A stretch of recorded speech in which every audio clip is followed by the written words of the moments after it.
All right, yep. So your quiz is going to be Thursday. Today's the 22nd. Whoa, fat pen.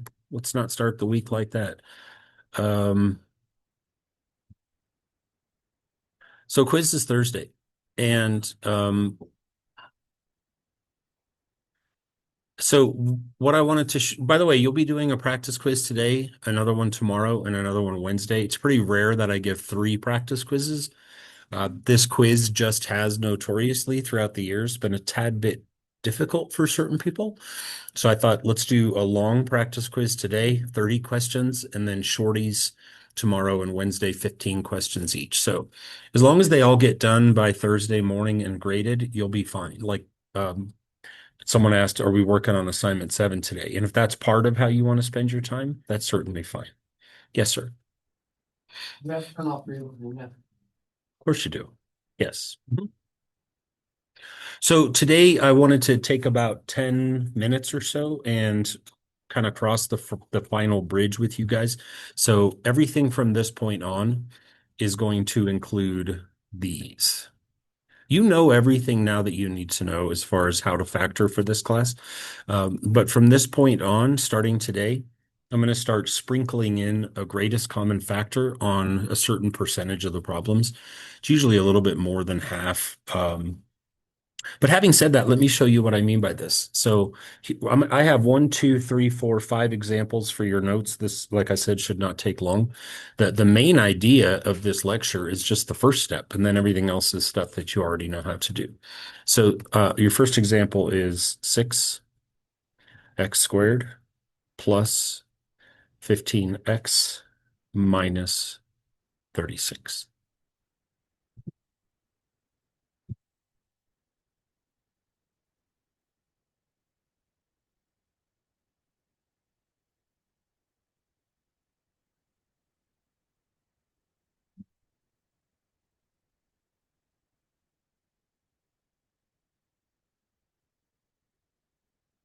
Would you like to guess how many factoring problems we've done?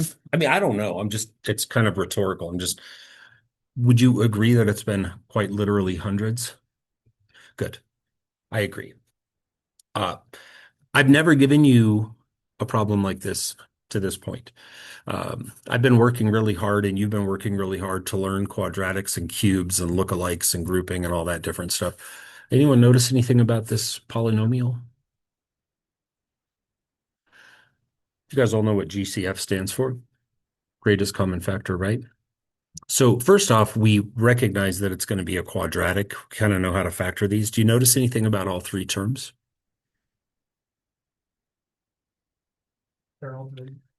There it is. And that right there is going to be what gets us through this week and gets us a great score on this massive high points, high stakes quiz coming on Thursday. Our first job now becomes to look for something that all the terms can be divided by. And in this case, like Parker said, it's our job to recognize that 6, 15, and 36 can all be divided by 3. So starting today, step one is new. Uh, step one for us has always been to recognize what it is, build the shells, find A, B, whatever, build the wall. Step one now bumps every other step down. And step one is now to find the greatest common factor. In this case, we're going to go with what Parker said, and we're going to recognize that 3 can come out of all of these. So I'm going to pull a 3 off to the side. And then you're going to hear me say this a lot. We're going to rebuild. And when we rebuild, what that means is we're just effectively undistributing the 3.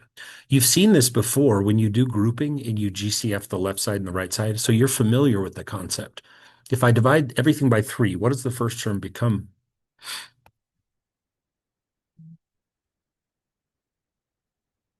Take what used to be there and divide every one of them by 3. So what does 6x squared become?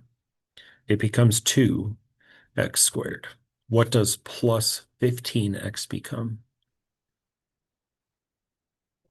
Plus 5x. And what does minus 36 become? Minus 12. From this point now on, Our job is not just to factor, but to begin the factoring process by pulling out any dead weight, any excess garbage that's just going to clutter up the works. So by pulling out the three, I have now left in white the math problem that I actually wanted you to do in the first place. The three was just there as annoying sort of sprinkly seasoning decoration on the top, okay? So having recognized now that the three is out and the white thing is a quadratic, we now proceed to write our answer like this, 3 times, and then we just factor what's left in white. And we know it's a quadratic, so we know to build two shells. We know it has to be a 2x and a 1x because we've done like 150 of these alone, this type. What are the signs going to be? Yeah, we know there has to be one of each because the negative on the 12 tells us so, right? And so we can put in a plus and a minus. Always make sure you're using a pencil for factoring. You know that by now, because we may have to switch those signs, right? And then we're thinking of numbers that multiply to make 12. I hope you understand at this point that the yellow number means absolutely nothing anymore, right? I even switched it to white. It's so meaningless. I've just pulled it off to the side and it is now effectively just dead weight. We just have to carry GCX along now as we finish the process. Anyone find the numbers that work? So you want a 3 here and a 4 here, and you want me to switch my signs, Mr. Bossy? Okay, I can do that because I've got an eraser, a -3 and a +4. Let's check Parker's handiwork and see how he did. Does it match up? Does it line up? What do the two purples in the middle make?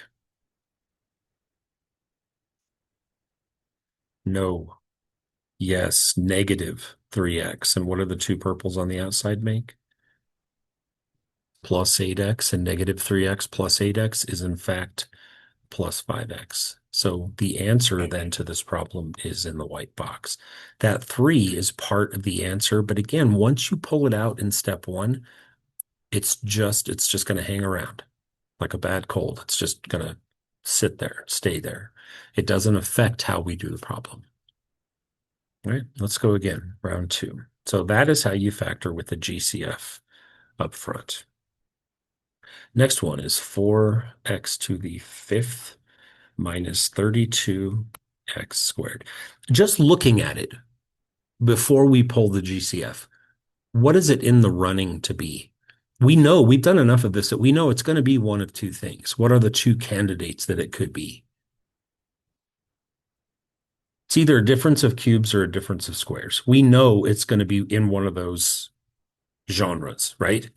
So the question is, well, let's find out. So we start by pulling out as much as we can. What can we get out of both terms?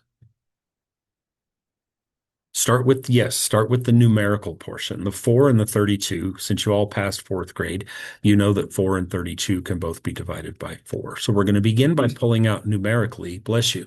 We're going to numerically pull out as much as we can. But now you have to identify with the x's, what's the greatest number of x's that I can pull out at the same time? X squared. So what I'm going to do is I'm going to pull out 4 and a couple of x's, and then I'm going to rebuild. And the rebuilding process, again, is just anti-distributing. We're just pulling things out. It's simple division.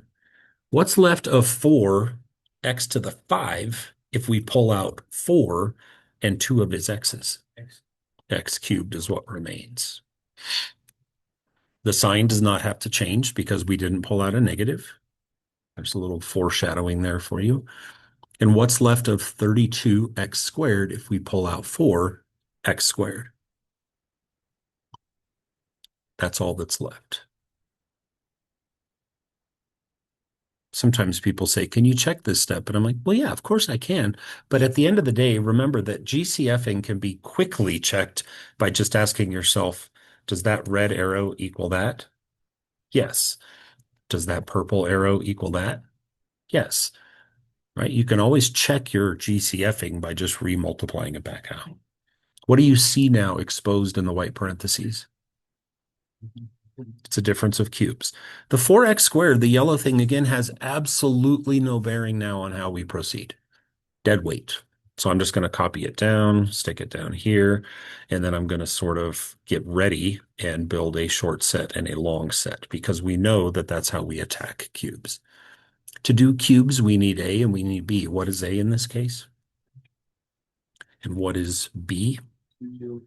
Correct. So I've already got my 4x squared, my dead weight copied down, and now it's just time to build short set, long set. What goes in short set? Correct. Times, bless you. So plus what? 2x plus, that's it. Again, final answer. What has changed today? Just step one. Step one used to be get in there and start. Step one has bumped everybody down a notch, and we're just going to pull out a GCF before we begin the process. Okay. Example 3.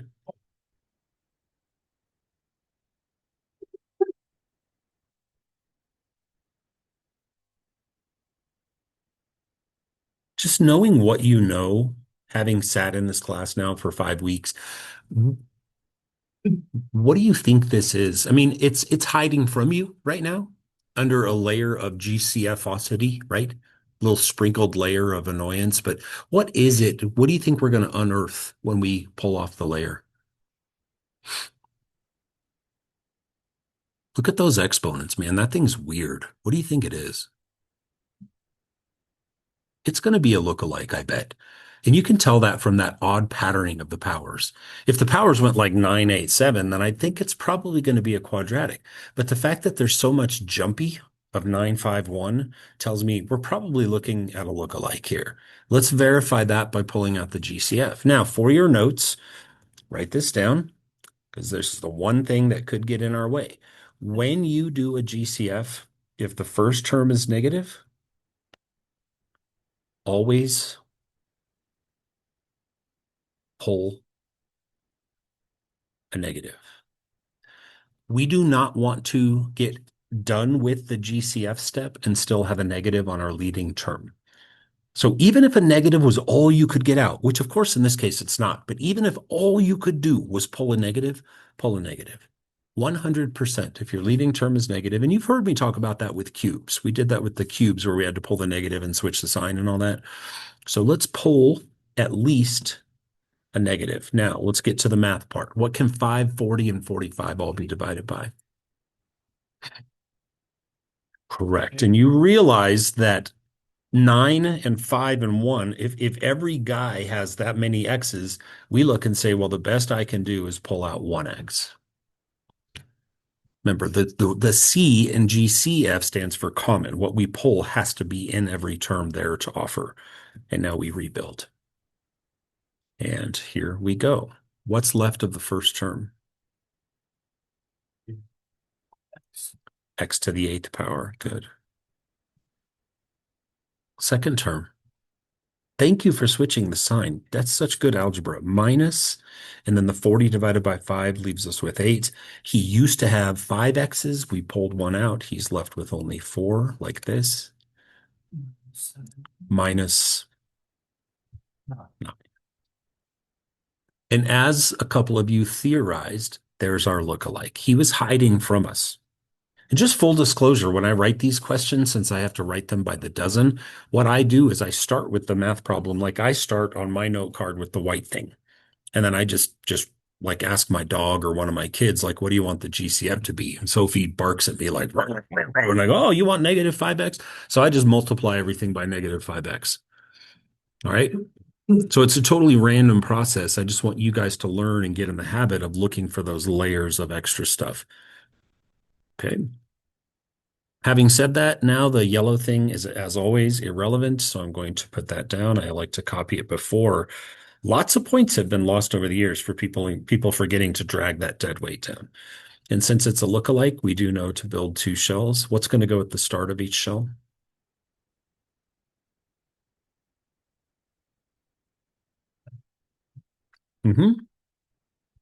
X to the 4th. We know how to do lookalikes. We divvy up that awkward, even leading exponent into halvesies.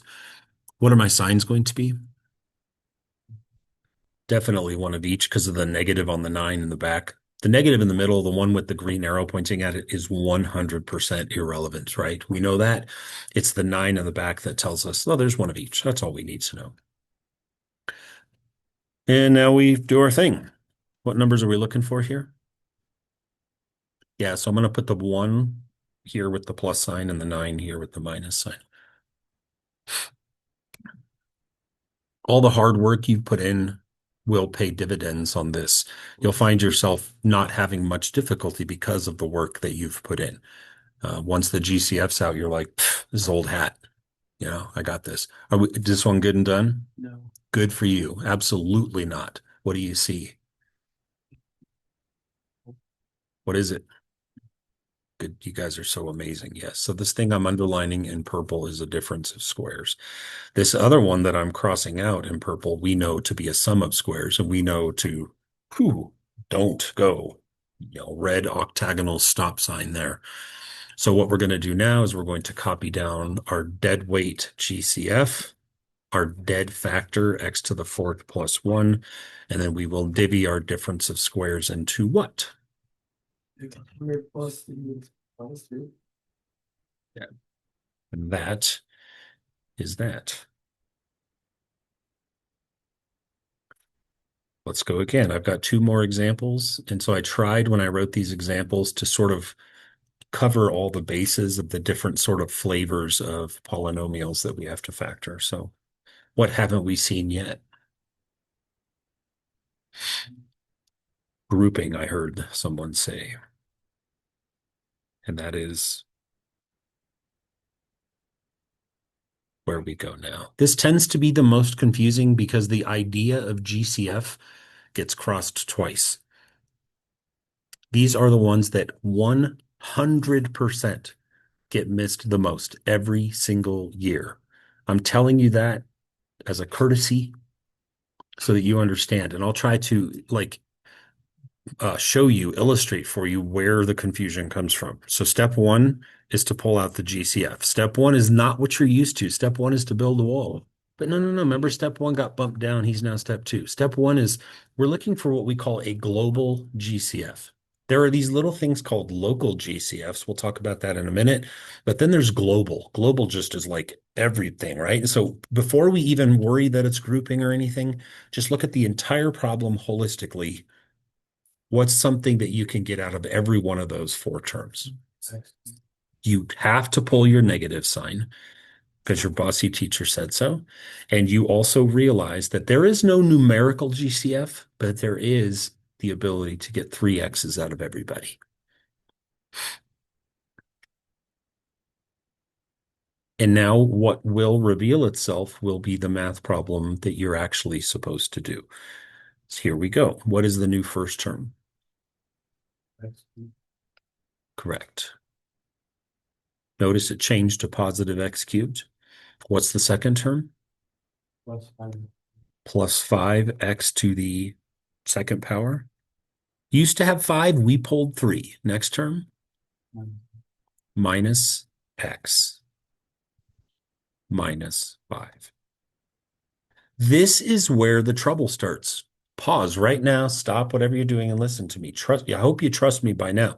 This is where the trouble starts because we're now going to have stacked GCFs. So what I like to do personally, this is just me, is I like to take my global GCF and go put it in a timeout. Mark my words, this will help you because you don't want a GCF kind of touching butts with another GCF. It tends to start to look really cluttered and confusing. So take your global GCF and go stick it in timeout, give it a bag of fruit snacks and tell it you'll be back in a minute. Just occupy your time, okay? Now we're going to do the white math problem. And I'm going to get rid of these parentheses so that I don't have to stress about any stacked parentheses. So here we go. We're back to where our comfort zone is. It's grouping. What do we do first? Build the wall. We build the wall. And what is the GCF of the left side? X squared, leaving behind what? Correct. Next step. Thank you. Bring down the minus. And what is the GCF of x and 5? Correct. And what does that leave behind? X changed the sign 5. Good. And we don't change the sign just to make it match the other guy. We change because we pulled a -1. That's what negatives do. So at this point in time, notice the yellow guy is still up in timeout. We're like, hey, here, have some more fruit snacks. Just I'll be there in a minute, right? We have x plus 5 times x squared minus 1. And I'm still ignoring yellow guy, right? In fact, I'm going to move him off the screen. Take that, yellow guy, right? We're busy here. You notice anything? What? There's a difference of squares. The red guy is factorable. And so we're going to wind up with an answer. Now, if it weren't for that pesky GCF that's hiding up above the TV, we would have x plus 5 times x plus 1, x minus 1, and that would be a lovely final answer, right? But it's at this point that you grab your GCF and you may now reintroduce him into your answer like this.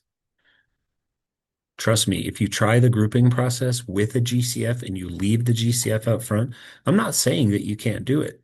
But I found in my experience that with the parentheses that we have to use just to do the grouping, having another set for a global GCF can get a little bit ugly.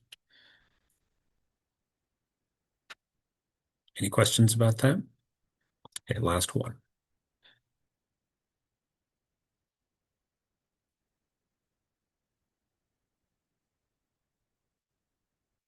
Again, it doesn't hurt to just talk about this. What is this in the running to be? I mean, it's okay to think a little bit about it before you get started. I mean, we know step one isn't to actually do it, but it's good to know. What could this be? Difference of cubes or a difference of squares. It's going to be one of those two things, right? Let's unearth it. Let's reveal its true identity by pulling off, scraping off, shoveling off that surface of excess garbage. So, what do we pull out? What can 40 and 250 both be divided by? Do better. Do we need to go watch some Schoolhouse Rock? Here, thank you for saying that. Let me give you a little hint. And by hint, I mean, let me make a couple of numbers red.